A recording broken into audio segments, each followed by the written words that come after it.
ठीक, आज हम क्लास फोर्थ में साइंस को लेंगे और साइंस में आज हमने जिक्र करना है यूनिवर्स के बारे में। ठीक है, यूनिवर्स क्या होता है? यूनिवर्स मतलब होता है, यूनिवर्स मतलब वो कायनात, ये जो पूरा जहान है। ठीक है, ये सारे को कलेक्टिवली कहा जाता है यूनिवर्स। यूनिवर्स में आते हैं प्लैनेट्स। ठीक है, यूनिवर्स में आते हैं प्लैनेट्स, यूनिवर्स में आते हैं स्टार्स। स्टार्स में से एक स्टार है जिसका नाम है सन। ठीक है, यूनिवर्स में आते हैं गैलेक्सीज, बहुत सारी गैलेक्सीज हैं इस यूनिवर्स में।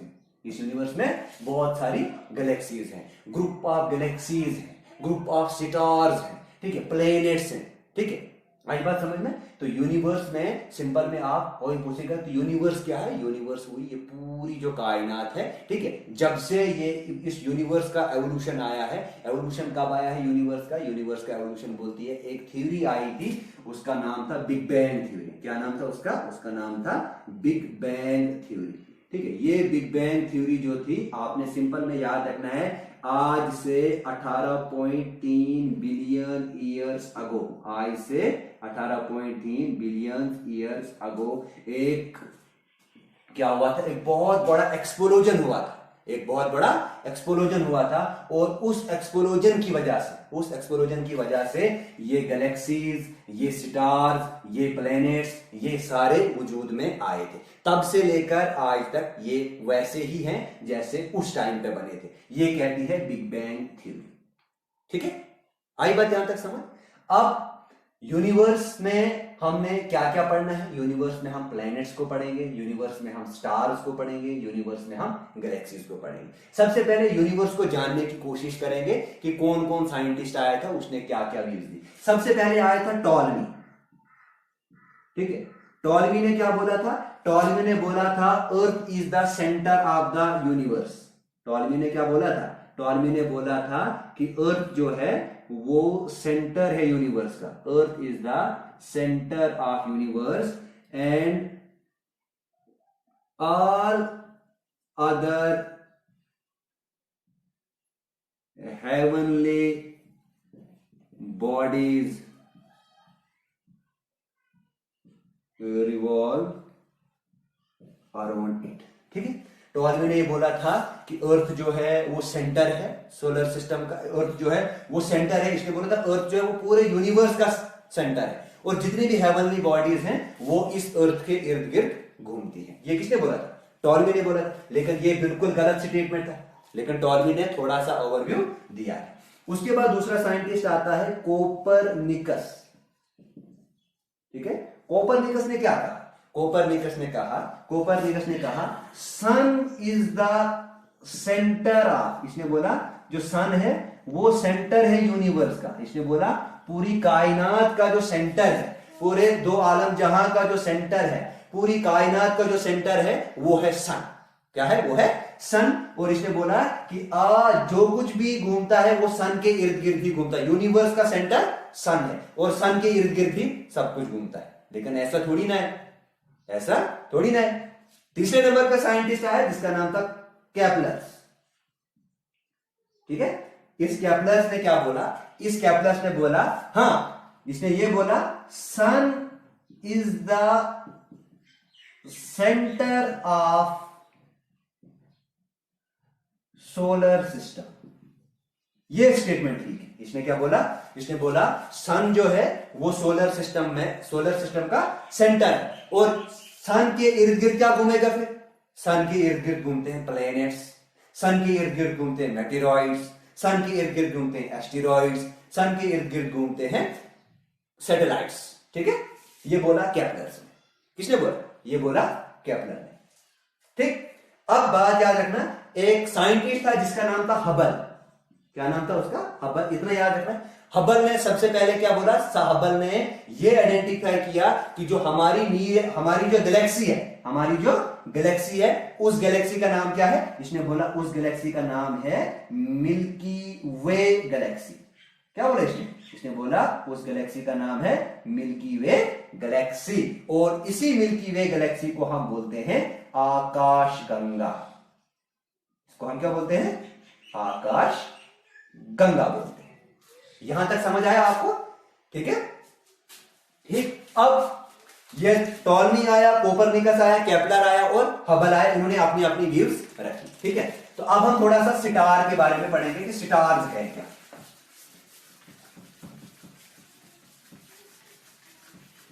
है ना, हबल ने एक अच्छी बात कही कि अब देखिए ऐसा नहीं है कि इसने बोला कि हमारी जो गैलेक्सी है वो मिल्की वे गैलेक्सी है, जिसको हम आकाश गंगा बोलते हैं।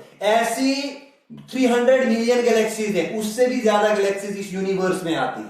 ठीक है, तो कोई भी पर्सन यूनिवर्स को स्टडी नहीं कर सकता। यूनिवर्स एक बहुत बड़ा वास्ट है। ठीक है, ये इन्फानाइट है, ये इन्फानाइट है, हम इसके बारे में सोच भी नहीं सकते। ठीक है, हमारी हद जो है वो सिर्फ सन तक है। ठीक है, यहां इसकी एक और नियरेस्ट गैलेक्सी है जिसका नाम है Andromeda. Andromeda is our nearest Galaxy. ये एंड्रोमिडा हमारी नियरेस्ट गैलेक्सी है। ठीक है, मिल्की वे गैलेक्सी हमारी गैलेक्सी आगे, हमारी जो अपनी गैलेक्सी है उसको हम कहते हैं मिल्की वे गैलेक्सी। और मिल्की वे गैलेक्सी, और मिल्की वे गैलेक्सी में मिलियन नहीं 300 मिलियन स्टार्स आते हैं, और उन स्टार में से एक स्टार जो है वो सन है। ठीक है, ठीक है, तो उससे नियरेस्ट गैलेक्सी जो है हमारी वो है एंड्रोमेडा। यहां तक समझ आया आपको। अब सितार में 2-3 बातें हम याद रखेंगे कि सितार क्या है। देखिए, ये सितार जो है इनका अपना रोटेशन भी होता है, इनका अपना रेवोल्यूशन भी होता है। ठीक है, नंबर 1 बात। उसके बाद नंबर 2 बात आपने इसमें याद रखनी है कि जो सितार हैं इनकी होती है ओवन लाइट। ठीक है, इनकी अपनी रोशनी होती है, इनकी अपनी रोशनी होती है। स्टार्स की होती है ओवन लाइट्स को हम बोलते हैं, इनकी अपनी रोशनी होती है। ठीक है, और बहुत बड़े बड़े स्टार, सन तो छोटा स्टार है, सन से भी बड़ा स्टार है, उससे भी बड़ा स्टार है, उससे भी बड़ा स्टार है। हमारा जो नियरेस्ट स्टार है, हमारा जो नियरेस्ट स्टार है उसको हम बोलते हैं प्रोक्सिमा, PROXOMA, प्रोक्सिमा सेंचुरी। ठीक है, प्रोक्सिमा सेंचुरी के बाद दूसरा स्टार आता है जिसका नाम है अल्फा सेंचुरी। ठीक, अल्फा सेंचुरी के बाद आता है बीटा सेंचुरी। ठीक है, ये तो अलग अलग आते हैं। आई बात समझ, इतना आपने याद रखना है। स्टार जो है, स्टार्स की ओवन लाइट होती है।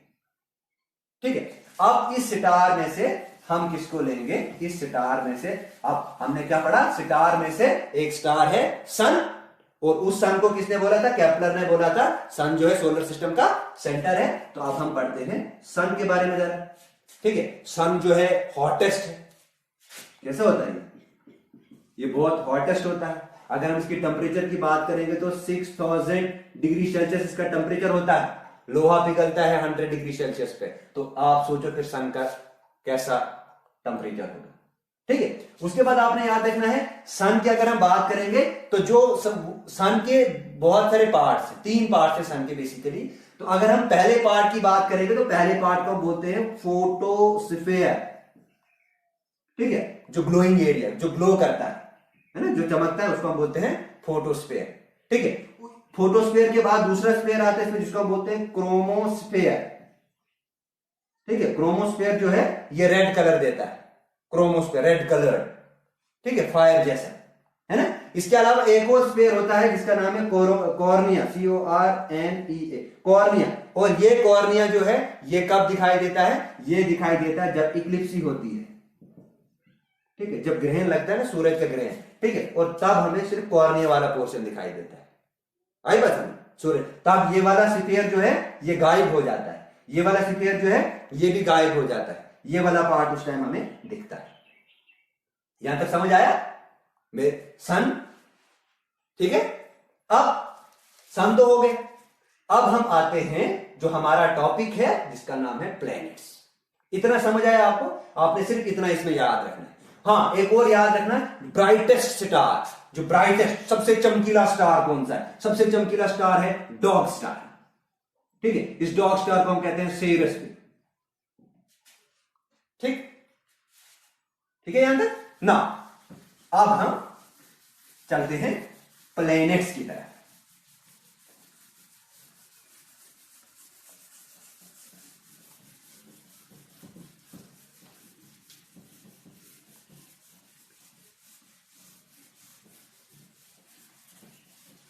अब क्या पढ़ेंगे हम? अब हम प्लैनेट्स पे डिस्कस करेंगे जरा, प्लैनेट्स क्या होते हैं। देखिए, प्लैनेट्स एक ओपेक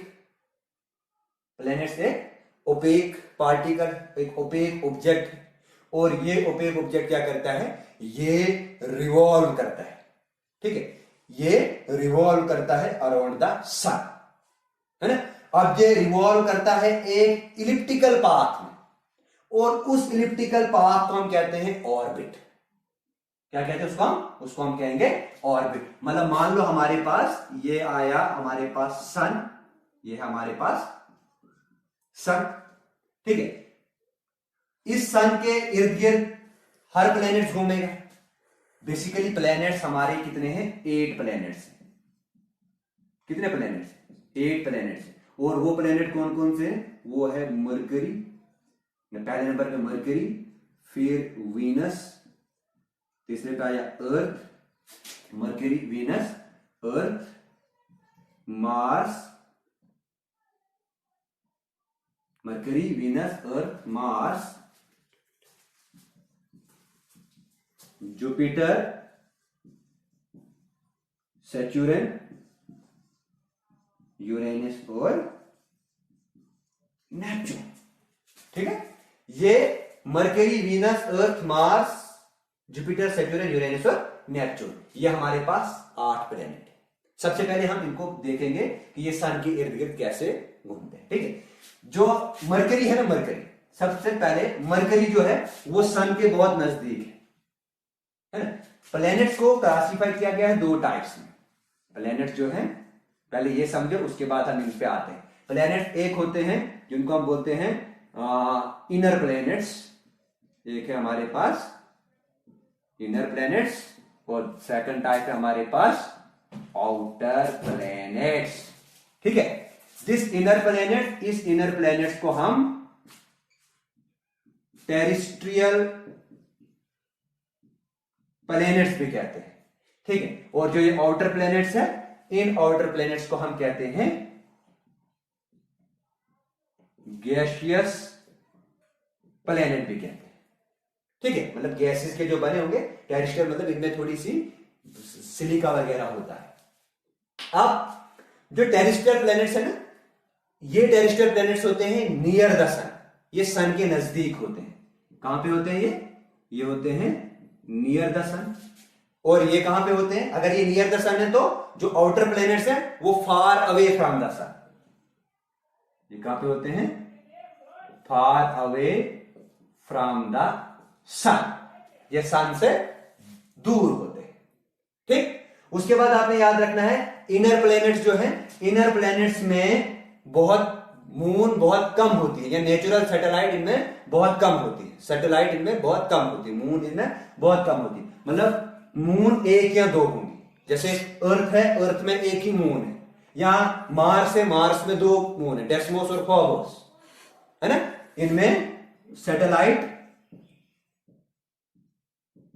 इसको हम देखेंगे सैटेलाइट, SATELLITE, इसमें सैटेलाइट नहीं होंगे, अगर हैं तो 1 और 2, ठीक है। इसमें बहुत सारे सैटेलाइट्स होते हैं, मैनी सैटेलाइट्स, है ना। जुपिटर सबसे ज्यादा सैटेलाइट्स, है ना। उसके बाद सैटर्न दूसरे नंबर पे सैटेलाइट्स, यूरेनस तीसरे नंबर पे सैटेलाइट्स, नेपच्यून चौथे नंबर पे सैटेलाइट, मार्स 5वें नंबर पे सैटेलाइट, अर्थ का तो एक ही नेचुरल सैटेलाइट है, that is known as moon.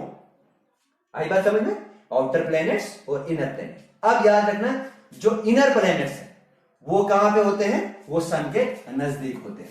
सबसे नजदीक सन के कौन है, मरकरी है, मरकरी के बाद वीनस आ गया, वीनस के बाद अर्थ आ गया, अर्थ के बाद मार्स आ गया, ठीक है।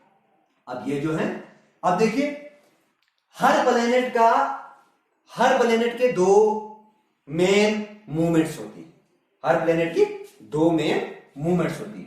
एक को हम कहते हैं रोटेशन, दूसरे को हम कहते हैं रेवोल्यूशन। देखिए रोटेशन रेवोल्यूशन अलग यूनिट है, वहां पे हम अच्छे से डिस्कस करेंगे। यहां पे याद रखना रोटेशन क्या है, रेवोल्यूशन क्या है। रोटेशन होता है जब कोई हेवनली बॉडी अपने एक्सिस पे रोटेट करेगी, जब कोई हेवनली बॉडी अपने एक्सिस पे रोटेट करेगी और वन एक्सिस पे रोटेट करेगी, उसको हम कहते हैं रोटेशन, रेवोल्यूशन क्या हो गया? जब वो सन के इर्द गिर्द अपना चक्कर पूरा लगाएगी, उसको हम कहते हैं रेवोल्यूशन। ठीक है, अब जो सन के नजदीक है उसका रेवोल्यूशन सबसे ज्यादा होगा, ये बात याद रखना। और जो सन के बाद दूर है, जितना ज्यादा दूर उतना उसका रेवोल्यूशन कम होगा, है ना।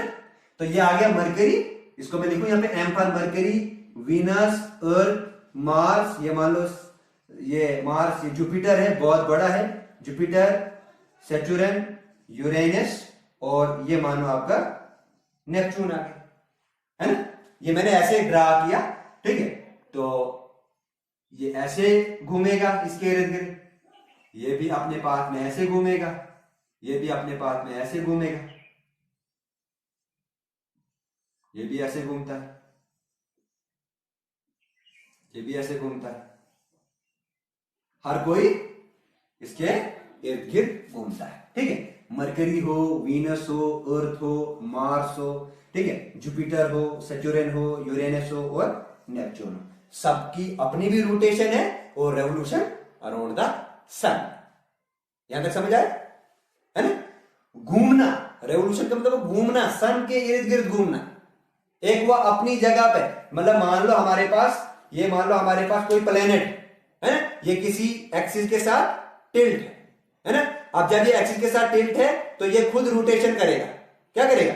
खुद रोटेशन करेगा। जैसे अगर हम अर्थ की बात करेंगे, अर्थ का रोटेशन जो है, अर्थ का रोटेशन जो है वो 24 आवर्स में कंप्लीट होता है, 24 आवर्स में कंप्लीट होता है। और जो रेवोल्यूशन है, रेवोल्यूशन कब होता है? 365 1/4 डेज में कंप्लीट होता है ना।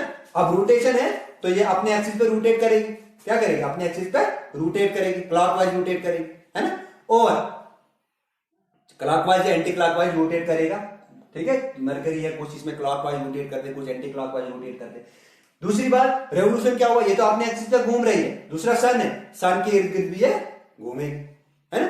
अब जो रोटेशन है, ये रोटेशन क्या कार्य करता है? रोटेशन की वजह से दिन और रात बनते हैं। Day rotation causes day and nights, whereas revolution causes seasons. जैसे स्प्रिंग सीजन आता है, समर सीजन आता है, ऑटमन सीजन आता है, विंटर सीजन आता है, वो रेवोल्यूशन की वजह से होता है। आई बात समझ में? यहां तक समझे आप? ठीक। अब थोड़ी फैक्चुअल बात करेंगे हम प्लैनेट्स के बारे में, थोड़ी सी इंफॉर्मेशन एडिशन ले लो, ठीक है। अब देखिए यहां पे अगर आपसे कोई पूछेगा नियरेस्ट प्लैनेट्स टू आवर सन, सबसे नजदीक सन से कौन है? Mercury is our nearest planet, ठीक है। अब मरकरी तो नियरेस्ट है, लेकिन याद रखना जो हॉटेस्ट प्लैनेट है वो है वीनस। कौन सा हॉटेस्ट प्लैनेट? कौन सा है? वीनस, ठीक है। आई बात समझ? उसके बाद सबसे ज्यादा फास्ट रेवोल्यूशन किसका होता है? मरकरी का सबसे ज्यादा रेवोल्यूशन फास्ट होता है, ठीक है। सबसे स्लो रेवोल्यूशन किसका होता है? नेपच्यून का होता है। इस नेपच्यून को बोलते हैं हम कोल्डेस्ट प्लैनेट भी। क्या बोलते हैं इसको? इसको हम बोलते हैं कोल्डेस्ट प्लैनेट भी, सबसे ठंडा होता है। या हम इसको और बोलते हैं ये फार्थेस्ट प्लैनेट है, मतलब बहुत दूर। ये क्या है? इसको हम बोलते हैं फार्थेस्ट प्लैनेट भी बोलते हैं, ठीक है। यहां तक। अब मरकरी जो है सबसे छोटा planet, smallest planet of our solar system is Mercury. Large, जो बिगेस्ट प्लैनेट है हमारे सोलर सिस्टम का, वो कौन है? बिगेस्ट आ गया हमारे पास Jupiter. Jupiter is our biggest planet. और सबसे ज्यादा सैटेलाइट किसमें है? जुपिटर में है। दूसरे नंबर पे कौन सा सैटेलाइट है? सबसे, अगर हम मास के हिसाब से बात करेंगे तो सबसे पहले आता है जुपिटर। जुपिटर सबसे जुपिटर जो है सबसे बिगेस्ट। जुपिटर के बाद आता है सैटर्न, सैटर्न के बाद आता है यूरेनस, यूरेनस के बाद आता है नेपच्यून, ठीक है। आई बस ऐसे ये डिक्रीजिंग ऑर्डर में चलता है। अर्थ जो है, earth is the 7th largest biggest planet, 7वें नंबर पे अर्थ। इतना भी याद रखना है आपको, ठीक है। अर्थ को कहा जाता है ब्लू प्लेनेट। क्या कहा जाता है? Why Earth is known as blue planet? क्यों? क्योंकि इसमें 70% जो है, इसमें 70% या 71% जो है इसमें वाटर होता है, और उस वाटर की वजह से इसका कलर जो है वो ब्लू बन जाता है। ये हम पढ़ेंगे, why colour of sky is blue, why ocean colour is blue, ये हम पढ़ेंगे, ठीक है। हाँ, उसके बाद आपने क्या याद रखना है, जो मरकरी वीनस है, इवनिंग स्टार और मॉर्निंग स्टार किसको बोलते हैं? इवनिंग स्टार और मॉर्निंग स्टार जो है मरकरी वीनस को बोलते हैं। वीनस को मॉर्निंग स्टार या इवनिंग स्टार भी कहा जाता है, ठीक है। जो मार्स है, इस मार्स को कहा जाता है अर्थ ट्विन। क्या लिखा जाता है? अर्थ ट्विन। अब आता है यहां पे नियरेस्ट प्लेनेट टू अवर अर्थ। तो नियरेस्ट प्लेनेट टू अवर अर्थ कौन सा आ गया? या इसके लिए वीनस भी आप लिख सकते हो, मार्स भी लिख सकते हो, ये डिपेंड करता है किस किस्म से क्वेश्चन पूछा है। आई बात समझ? ठीक है। उसके बाद एक और बात याद रखना आपने, अर्थ जो है, अर्थ का रोटेशन और रेवोल्यूशन आपके लिए इंपॉर्टेंट है, ठीक है। वो नेक्स्ट यूनिट में भी है, वहां पे भी हम इसको पढ़ेंगे, ठीक है। बाकी ज्यादा डिटेल में नहीं जाना है आपने, बस इतनी इंफॉर्मेशन आपने इसमें याद रखनी है, काफी आपके लिए। हाँ, उसके बाद जो एस्टेरॉइड्स है, मेटेरॉइड्स है या कॉमेट्स है, ठीक है, वो भी सन के इर्द गिर्द घूमते हैं। लेकिन एस्टेरॉइड्स, मेटेरॉइड्स और कॉमेट्स कहां पे होते हैं? वो होते हैं मार्स और जुपिटर के बीच में। मार्स और जुपिटर के बीच में क्या होता है? इसके बीच में होता है एस्टेरॉइड्स होते हैं, कॉमेट्स होते हैं और मेटेरॉइड्स होते हैं, है ना? आई समझ? तो आई होप आपको समझ आया होगा, ठीक है। अगर नहीं आया होगा तो वीडियो को बार बार देखिए, ठीक है। इससे आपको और ज्यादा कंसेप्ट क्लियर हो जाएंगे। जहां पे समझ नहीं आई तो आप कमेंट बॉक्स में कमेंट कर सकते हो, ठीक है। Good bye.